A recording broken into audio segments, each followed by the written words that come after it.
Ayan, hello guys, good morning. Ang ating vlog ngayon ay gagawa tayo ng star lily na gamit natin ang passy wire. Ayan guys, so abangan ninyo ang aking video, panoorin ninyo hanggang sa matapos.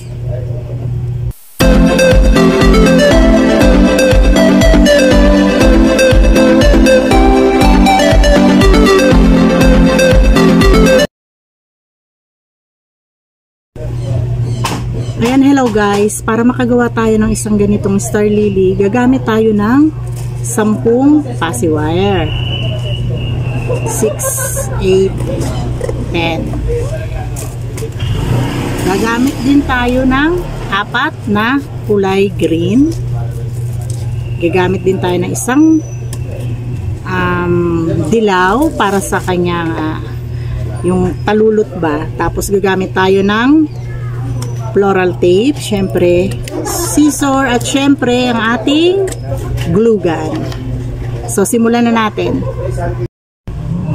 Sa paggawa ng petals, kailangan natin ng dalawa.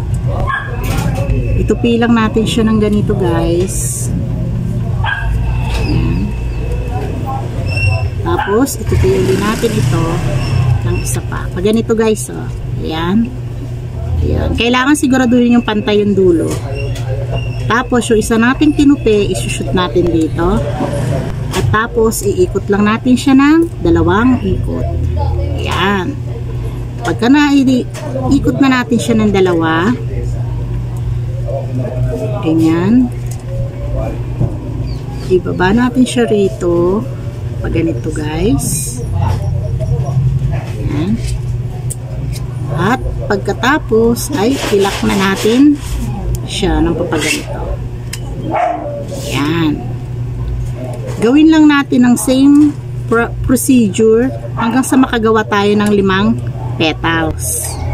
So ganyan, ulitin uli natin. 2 uli po yung gagamitin natin. Tupi lang natin ito ng ganito. Tapos tupiin pa ulit natin yung isa ng paganyan.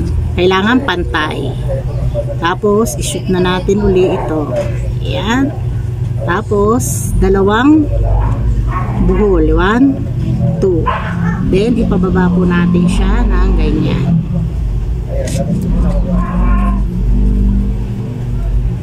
Same procedure lang hanggang sa makagawa tayo ng 5. So, nakakadalawa na tayo. Sa bawat isang petal, gagamit po tayo ng 2 wire, ng passy wire. Ayan. So, yan, nakakadalawa na po tayo. Same process uli. Ayan. Basta kailangan make sure lang po na pantay siya sa pagkatupi natin. Yan po, pag ganyan. Tapos po, ibubuhol po natin siya ng 2 buhol. Yan, pagkatapos po, ibababa natin siya ng papaganito. Yan, para po magmukha siyang petal, medyo pisilin po natin yung dulo niya. Yan. Tapos, ilalak po natin siya rito. Yan. So, nakaka-3 na po tayo. So, kailangan pa natin ng 2. So, ayan po. Same procedure. Yan, ganun ulit. Tapos, tupiin natin yung isa pa ulit. Ganyan. And then, like this. 1, 2.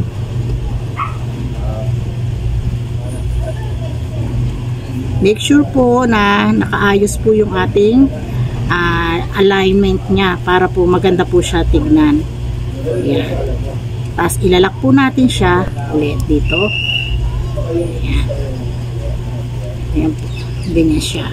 So, isa na lang po ang kailangan natin. Same uli. Ayan, pantayin natin. Tapos po, ayan. Tutupi uli natin siya ng isa pang tupi. And then, like this. 2 pulupot po uli. 1, 2. And then, ipapababa po natin siya ng ganyan. Ayan. So medyo pipisilin natin ng konti yung dito niya sa dulo para magkaroon siya ng design, parang maging petal siya. Yan. So nakagawa na tayo ng 5 petals. Ito po. So gagawa naman tayo ngayon ng kanyang leaves, dahon naman. So ayan, dalawa siya, gaganituhin lang natin siya, ipupulupot ulit natin siya ng 2, 1, 2. So ayan, kailangan nakaganyan na siya.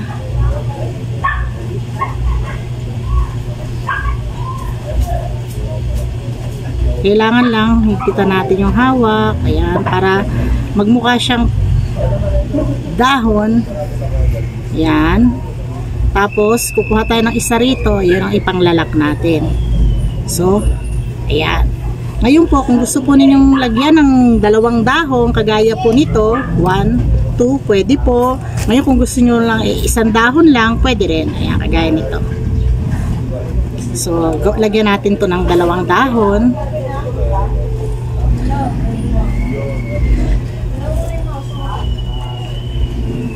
Yan, same procedure lang dun sa nauna natin ginawa.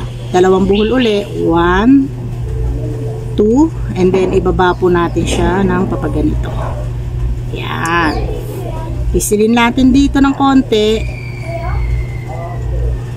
Yan, para magkaroon siya ng pinakakanto. Then ilak natin dito. So ayan, yung 2 nating dahon. So ngayon na magdidikit naman na tayo para dito sa ating petals. Kailangan natin itong pagdikit-dikitin. So gamit na tayo ng glue gun. So mag-ingat lang tayo guys kasi mainit. Ako nakailang paso na. Yan, napaso nga ako rito. Yan, may paso pa ako sa kamay. Yan. Kaya mag-ingat kasi mainit. Yan, medyo diinan lang natin para dumikit siya. Tayo natin konting lumamig para lagyan uli natin siya rito sa kabila. Hanggang sa maubos natin yung ating 5 petals na ginawa. Dikit-dikit lang natin. Ihip-ihipan natin para mabilis siyang matuyo. Yan, same procedure hanggang sa madikitan na siyang lahat. Yan. Mainit. Ganyan na siya guys. Yan. So last one. Yun. So patigasin lang natin ng konti. Yan. So gaganito na natin siya. Nakikita niyo yan guys. Gaganito na natin siya. Yan. Para madikitan naman natin yung dito sa magkabila. Magiging ganito ang itsura niya. So dikitan din natin dito. Tapos dito. Ayan. So magiging ganyan na itsura niya, 'di ba? So patigasin lang natin ng konti yung ating pagkakadikit para hindi siya maghiwalay. Ayan. So dito sa gitna, lalagyan natin siya ng talulot. Yun, yung pinakatalulot niya. So meron ako ditong mga scrap na mga maliliit. So hindi ko siya itinatapon kasi para magamit pa natin siya na panglagay rito. Kasi sayang naman kung puputol tayo sa isang buo, diba guys? So pwede naman to. So lagyan lang muna natin ng glue gun yung loob. Yan, pag nalagyan na natin, tsaka natin ngayon lagyan ng tag dito. Yung ating mga kulay dilaw na para maging mukha siyang talulot. Ayan. Ano ba sa sa English yun? So ayan. So as you can see guys, ayan, meron na siyang talulot. Ayan. So iayos lang natin siya. Ang ating star lily. Ayan. Tapos gagamit nga pala tayo ng stick. Hindi ko na isama kanina guys. Sorry naman. So ito ang ating stick. So balutan muna natin siya ng floral tape. Meron namang iba-ibang kulay ng floral tape. Bahala na kayo guys kung anong gusto ninyo. Merong dark, merong light. So, etong gamit ko rito is light lang. Meron din naman kaming dark. Pero ito na lang kasi konti na para maubos na ba. So, konti na lang to. Uubusin ko na lang. So, yan. Pag nalagyan na natin to ng floral tape, pwede na natin siyang ilusot dito guys. Yan. Pero para mas matibay yung ating gawa, lagyan din natin siya ng glue gun dito. Yan. Dito sa loob, sa pinakagitna niya, para sure na hindi siya maghiwalay. Yan. Pagka nalagyan na natin siya ng glue gun, yan. So, ganyan na siya. Ilalak natin yung isa. Pilipit natin yung sa may ilalim.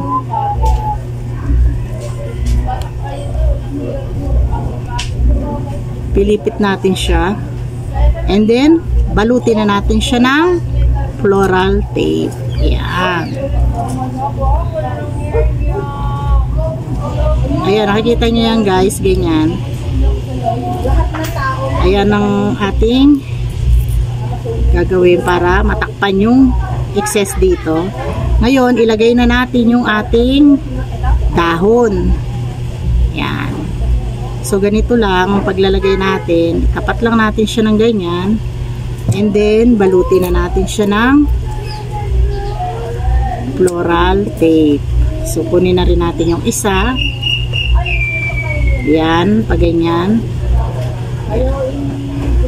Balutin natin siya ng maigi para maganda siyang tignan. So, ganyan.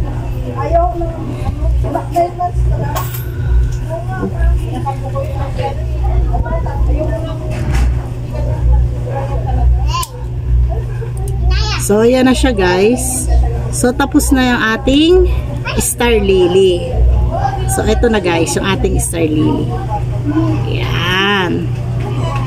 So, ayan, ibang kulay guys yung nagawa na natin. Ayan. Depende na guys kung anong gusto ninyong kulay. So, ayan, marami na po akong nagawa. So, ayan guys, napanood na ninyo kung paano natin ginawa yung ating star lily. Ayan. Kung nagustuhan po ninyo ang aking vlog sa araw na ito, please do subscribe, paki-comment, like, and share. And syempre, paki-hit na aking notification bell para kung may mga bago akong mga video, manonotify po kayo. And this is Sweet Love Jenny TV, always telling you that God is good all the time. See you next time and God bless everyone!